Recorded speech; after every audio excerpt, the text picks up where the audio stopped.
Assalamualaikum warahmatullahi wabarakatuh. Halo semuanya, selamat datang di channel kami. Hari ini aku akan menceritakan satu kisah yang menarik. Cerita ini penuh makna dan mungkin bisa menjadi inspirasi bagi kita semua. Jangan lupa like, komen, dan subscribe. Siapkan hati, nyalakan imajinasi. Mari, kita mulai ceritanya. Bule cantik asal Prancis nikahi seorang driver taksi Indonesia. Namaku Charissa.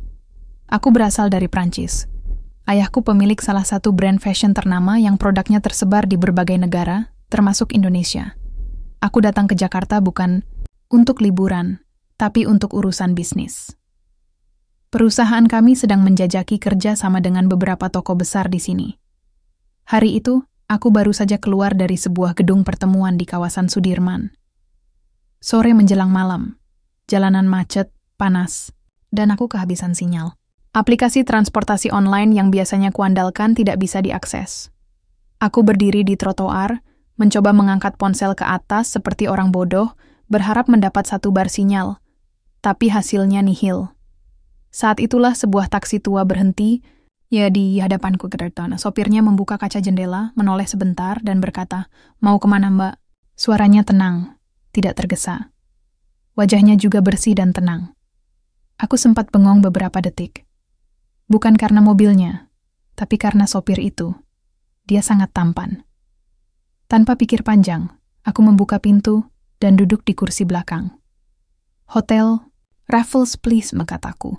Sopir itu hanya mengangguk dan menyalakan argo. Aku memandang keluar jendela sambil sesekali melirik kaca depan. Ia tidak banyak bicara, tidak mencoba basa-basi seperti kebanyakan sopir taksi.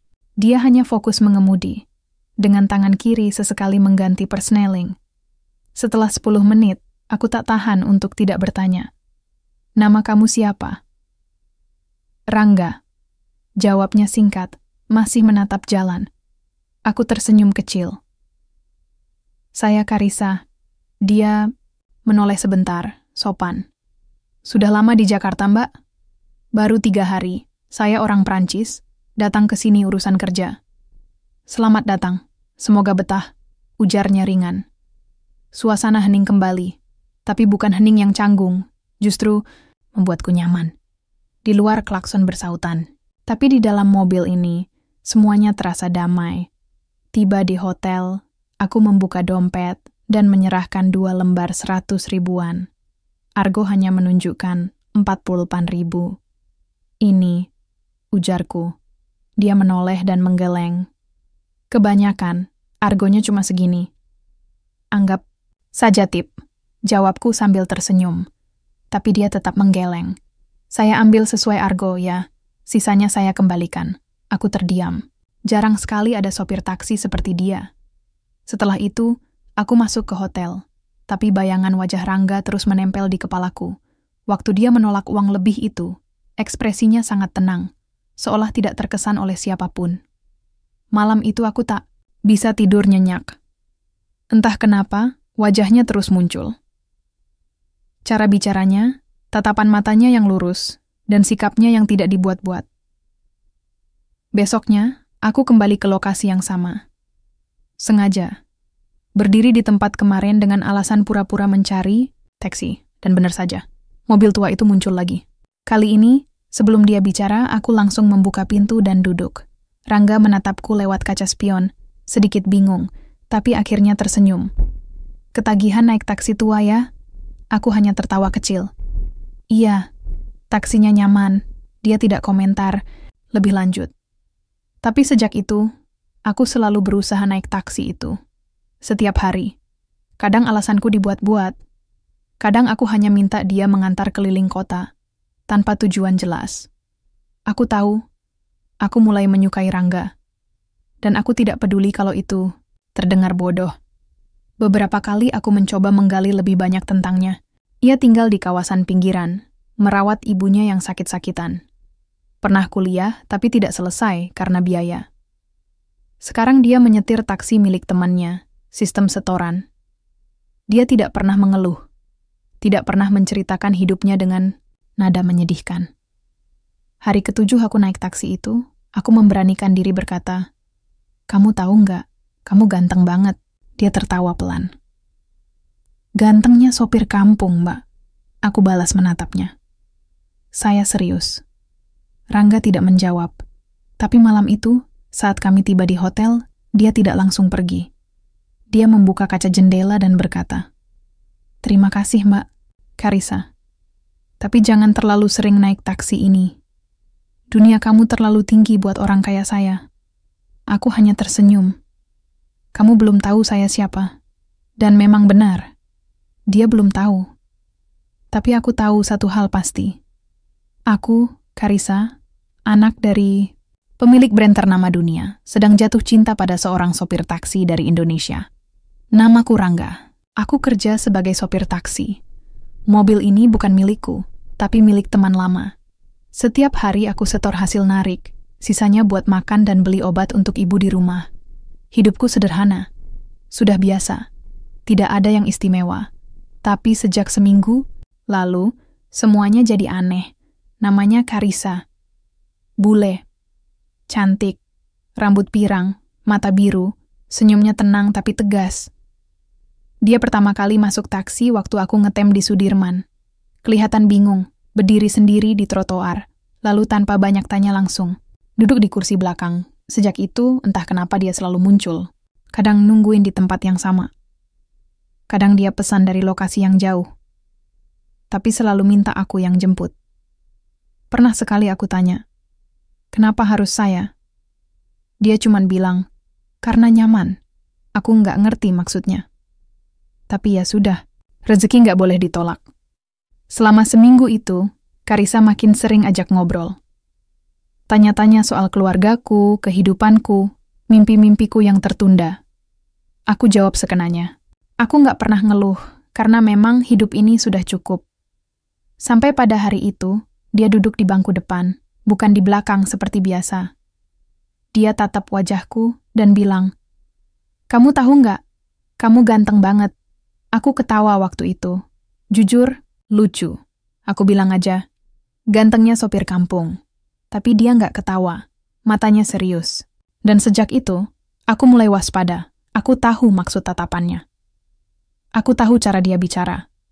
Tapi aku juga tahu diri. Dia itu siapa, aku ini siapa. Jarak kami bukan cuma 1-2 langkah. Ini seperti jarak bumi dan langit. Beberapa hari setelahnya, dia minta aku antar ke restoran mewah. Katanya mau makan bareng.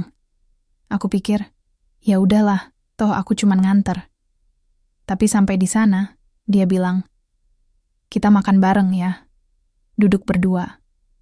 Aku langsung bingung. Restoran mahal, tempat orang-orang berdasi duduk sambil makan steak dan wine. Aku, celana jeans pudar dan kemeja polos. "Maaf mbak, saya nunggu di luar aja," kataku. Tapi dia malah tarik tanganku. "Please, temani saya nggak suka makan sendiri." Orang-orang mulai lihat, aku malu. Tapi akhirnya aku ikut masuk. Kami duduk di meja pojok. Dia pesan makanan aneh, yang bahkan aku nggak bisa baca namanya. Aku cuma pesan air putih. Sepanjang makan, dia cerita soal hidupnya di Prancis. Ayahnya pemilik brand fashion terkenal. Ibunya mantan model. Dia sendiri lulusan bisnis dari universitas top. Aku cuma manggut-manggut. Dalam hati aku cuma bisa mikir, orang kayak gini, kenapa duduk makan sama aku? Sampai akhirnya dia berkata, "Kamu tahu Rangga, aku capek hidup di dunia yang penuh pura-pura. Aku lebih suka ngobrol sama kamu, yang nggak sok pintar, nggak sok kaya, dan nggak sok baik." Aku diam. Nggak tahu harus jawab apa. Setelah makan, aku antar dia pulang. Sepanjang jalan, dia diam. Tapi sesampainya di hotel, dia bilang, "Rangga, kalau aku bilang aku suka kamu, kamu akan apa?" Aku kaget. Kupikir dia bercanda. Tapi wajahnya serius. Aku cuma bisa jawab pelan. "Saya sopir taksi, mbak. Dunia kita beda." Dia mendekat sedikit. "Tapi rasa suka nggak kenal dunia, kan?" Aku nggak bisa tidur malam itu. Pikiranku muter terus. Aku nggak pernah mimpi punya cewek bule. Nggak pernah kepikiran bakal duduk makan bareng di restoran mahal. Apalagi dengar dia bilang suka. Tapi aku juga tahu, dunia kayak dia itu keras. Banyak Orang di sekelilingnya, penuh aturan dan gengsi. Kalau sampai dia serius sama aku, dia pasti dihina. Dan aku tahu, aku nggak sanggup lihat orang yang baik kayak dia disakiti gara-gara aku. Besoknya aku sengaja nggak ngetem di Sudirman. Aku muter-muter aja di tempat lain, padahal biasanya jam segitu dia sudah nunggu. Tapi kali ini, aku ngilang. Aku tahu, kalau aku terus deket-deket sama Carissa, akhirnya dia yang bakal rugi. Aku bukan minder, bukan juga lari. Aku cuma sadar diri. Karena dalam hidup ini, kita nggak bisa asal ambil semua yang kelihatan indah. Kadang yang indah itu bukan buat kita. Dan kalau kita maksa, yang ada malah hancur semua. Aku pikir, mungkin lebih baik aku jadi kenangan sebentar buat dia, daripada jadi alasan dia sakit hati. Aku bukan orang yang suka dikejar. Aku terbiasa dikejar. Sejak kecil, semua yang kuinginkan selalu tersedia. Tidak ada yang bilang tidak padaku. Ayahku pemilik brand ternama di Prancis. Ibuku mantan model internasional. Dunia kami dipenuhi cahaya lampu, parfum mahal, gelas kristal, dan janji-janji bisnis yang ditulis dalam angka miliaran. Tapi itu semua menyesakkan. Orang tuaku mengira aku bahagia karena hidupku bergelimang kemewahan. Tapi mereka tidak pernah benar-benar mengenalku. Mereka tahu aku anak mereka, tapi mereka tak tahu apa yang kusuka, apa yang kubenci, atau kenapa aku pergi ke Indonesia diam-diam dengan alasan riset bisnis. Indonesia memberiku ruang bernapas, dan Rangga memberiku alasan untuk tetap tinggal. Dia, sopir taksi, ya. Tapi cara dia menatapku, jujur, bukan karena statusku, bukan karena wajahku, tapi karena dia memang melihatku sebagai manusia biasa. Itu yang membuatku penasaran. Tapi pagi ini, dia menghilang. Aku menunggunya di titik biasa. Ya, sudah lebih dari 1 jam. Aku coba pesan lewat aplikasi berharap dia yang datang. Tapi tidak. Tidak hari ini. Tidak juga besoknya. Bahkan lusa pun tak ada kabar. Aku mulai gelisah. Setiap kali naik taksi lain, aku merasa kosong. Aku mencoba mengobrol dengan sopir-sopir lain, tapi tak ada yang membuatku ingin bercerita. Akhirnya, aku bertindak sendiri. Aku tanya ke kantor pusat, aplikasi taksi tempat dia bekerja. Aku beri alasan profesional, katanya aku butuh dia untuk proyek dokumenter. Berbohong memang, tapi aku tak peduli. Aku ingin tahu kenapa dia pergi. Mereka beri alamat rumahnya, letaknya di pinggiran Jakarta. Rumah kecil, temboknya kusam, ada jemuran di depan yang menggantung kaos dan celana longgar. Aku mengetuk pintunya dengan hati berdebar. Seorang wanita, tua membuka pintu.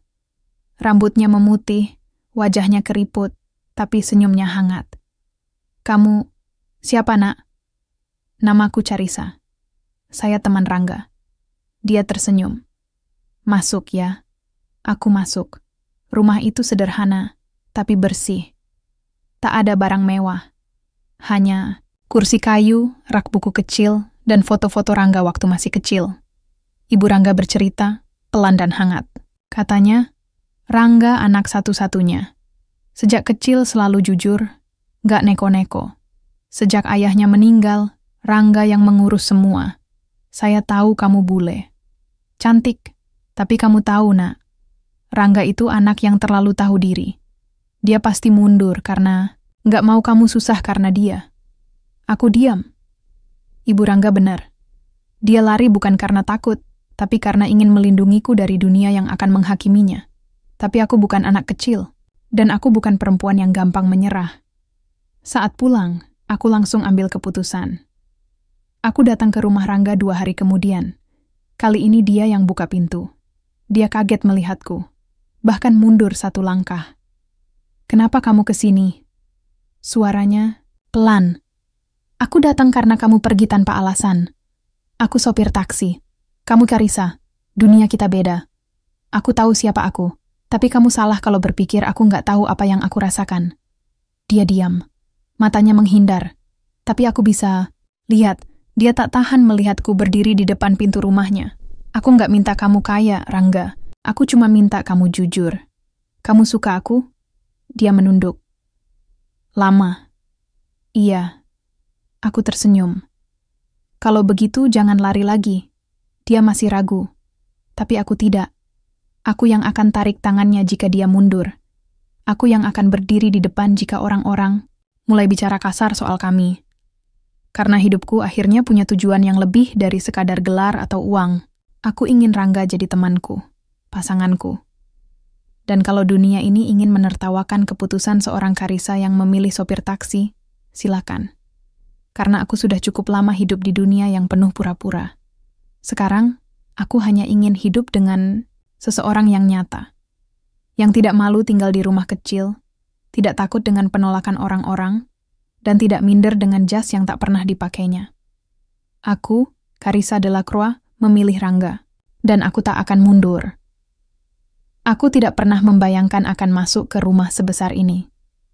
Mobil Carissa berhenti di depan gerbang besi tinggi, lengkap dengan penjaga berseragam. Ketika mereka membuka gerbang itu, aku seolah masuk ke dunia lain.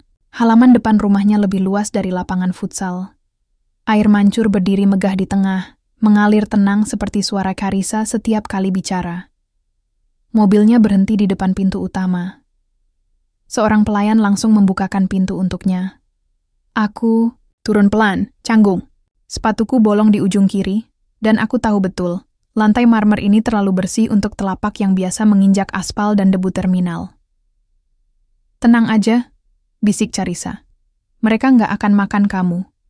Aku tersenyum kecil, tapi jujur, aku ingin balik kanan. Kami masuk ke dalam. Ada lukisan besar di dinding. Aku nggak tahu siapa pelukisnya, tapi harganya pasti bisa buat beli 5 taksi sekaligus. Di dalam, suasananya sunyi, dingin, tapi juga kosong. Ayah dan ibu Carissa sudah menunggu di ruang tamu. Keduanya duduk tegak. Ayahnya mengenakan setelan jas meski ini hanya sore hari. Ibunya memakai gaun yang pasti tidak dijual di pasar manapun di Indonesia. Carissa menarik tanganku. "This is Rangga," katanya dalam bahasa Inggris yang tenang, tapi tegas. "My fiancé." Ibunya langsung memicingkan mata. Ayahnya tidak bicara. Aku mengangguk. "Selamat sore, Pak Bu. Saya Rangga." Mereka tak membalas sapaanku, hanya saling berpandangan. "Kalian serius?" Akhirnya sang ayah bicara.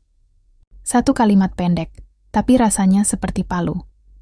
Carissa menjawab, "Sangat serius." "Dia hanya sopir taksi," sahut ibunya pelan, tapi cukup jelas. "Kamu pikir dia bisa masuk ke dunia kita begitu saja?" Aku menunduk, tapi Carissa menoleh cepat ke arah ibunya. "Aku tidak butuh dia masuk ke dunia kita. Aku yang akan keluar dari dunia kalian." Ruangan itu mendadak panas. Aku bisa rasakan amarah ayahnya yang ditahan. Ibunya terdiam, mungkin tak percaya anak semata wayangnya bicara seperti itu. Ayahnya berdiri. Ia mendekat, lalu berdiri di depanku. Matanya menatap lurus ke mataku. "Apa yang kamu cari dari anakku?" tanyanya datar. Aku menatap balik. Nafasku berat, tapi aku jawab, "Saya nggak cari apa-apa. Saya cuma ingin jujur. Saya sayang sama Carissa." Dia tertawa kecil, tapi sinis. "Sayang," katanya pelan. "Anak muda. Kamu bahkan tidak tahu arti kata itu." Aku tidak balas. Karena memang, bagaimana aku bisa menjelaskan perasaan ke orang yang sejak awal sudah memutuskan menolakku? Carissa menggenggam tanganku lebih erat. "Papa, kalau Papa tidak bisa hormati pilihanku, aku akan tetap pilih Rangga. Aku sudah cukup dewasa untuk tahu apa yang kubutuhkan." Malam itu, aku dan Carissa pulang tanpa restu. Tapi di dalam mobil, dia memegang tanganku tanpa lepas. "Maaf ya Rangga," katanya. "Aku tahu keluargaku tidak mudah." Aku menarik nafas panjang. "Carissa, aku bukan takut dimarahin. Tapi aku nggak mau kamu dibenci orang tuamu gara-gara aku." Dia menggeleng. "Aku lebih takut hidup dengan orang yang tidak aku cintai." Sore. Itu, aku belajar satu hal. Rumah besar tidak menjamin kehangatan. Orang tua tidak selalu mengerti isi hati anaknya. Dan dunia tidak adil, memang. Tapi cinta bisa membuat kita tetap berdiri, meski dunia sedang menjatuhkan kita. Aku bukan siapa-siapa. Tapi kalau Carissa mau berdiri di sampingku, maka aku akan jadi seseorang yang bisa dia andalkan. Aku tidak punya harta, tidak punya nama. Tapi aku punya tekad untuk menjaga perempuan yang sudah berani melawan dunianya demi laki-laki biasa sepertiku. Hari-hari menjelang pernikahan harusnya dipenuhi rasa bahagia. Tapi yang kurasakan justru tekanan demi tekanan. Bukan dari Rangga, tentu saja. Dia tetap Rangga yang kukenal sejak hari pertama. Sederhana, sopan, dan jujur. Justru tekanan itu datang dari tempat aku dilahirkan. Setiap pagi, ada puluhan pesan dari wedding planner. Grup keluarga di ponsel isinya lebih mirip ruang rapat perusahaan. Gaun dari Paris sudah datang. Cincin berlian yang kemarin kurang 1 karat sudah diganti. Kenapa pria itu tidak pakai jas merek kita? Pria itu. Ayahku bahkan belum bisa menyebut nama Rangga dengan ringan.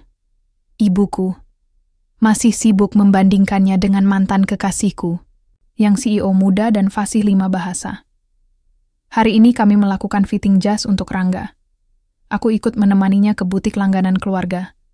Ketika kami datang, ekspresi para pegawainya berubah. Mereka menatap Rangga dari ujung kaki sampai kepala, seperti menilai apakah orang ini cukup layak berdiri di karpet butik yang bersihnya bisa buat ngaca. Rangga diam saja, tapi aku tahu dia merasa canggung. Tangannya berkeringat waktu ku genggam. Pemilik butik datang, menyambut kami, lalu mengarahkan Rangga ke ruang ganti. Aku duduk di sofa, melihat lelaki yang kucintai mencoba jas pertama. Warnanya abu-abu terang. Potongannya pas, menonjolkan bahu dan tinggi badannya. Gimana? Tanyanya canggung. Ganteng, jawabku jujur. Kamu selalu ganteng di mataku. Dia nyengir, tapi senyumnya tidak penuh. Ada yang disimpan di dalam. Setelah fitting selesai, aku mengajaknya makan siang di kafe dekat butik. Di sana, dia akhirnya bicara. Carissa, kamu yakin ini semua enggak? Berlebihan, aku menaruh sendok. Berlebihan bagaimana? Dia menatapku.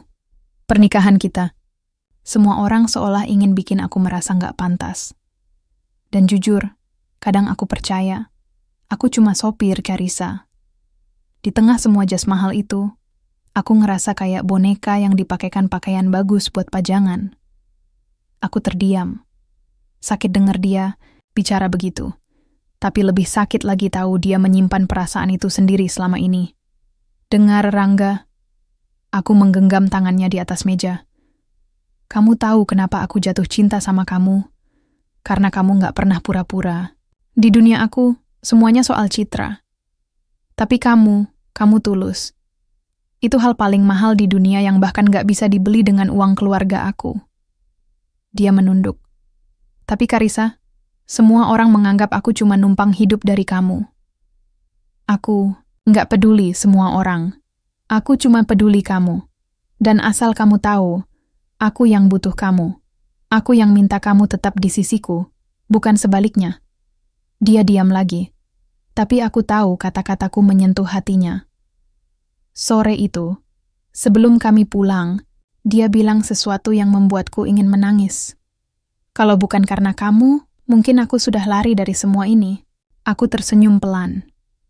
Dan kalau bukan karena kamu, aku nggak pernah tahu rasanya dicintai tanpa syarat. Malamnya, aku pulang ke rumah. Dan seperti biasa, ayahku masih dengan wajah datarnya. Dia menatapku sambil bertanya satu kalimat yang singkat tapi berat. Kamu yakin tidak ingin menikah dengan seseorang yang bisa selevel? Aku tersenyum. Papa, aku sudah memilih seseorang yang membuatku merasa manusia, bukan produk. Itu sudah cukup. Ayahku tidak membalas. Tapi dari wajahnya, aku tahu perang batin di dalam dirinya belum selesai. Pernikahan kami tinggal 2 minggu lagi. Semuanya sedang disusun dengan mewah.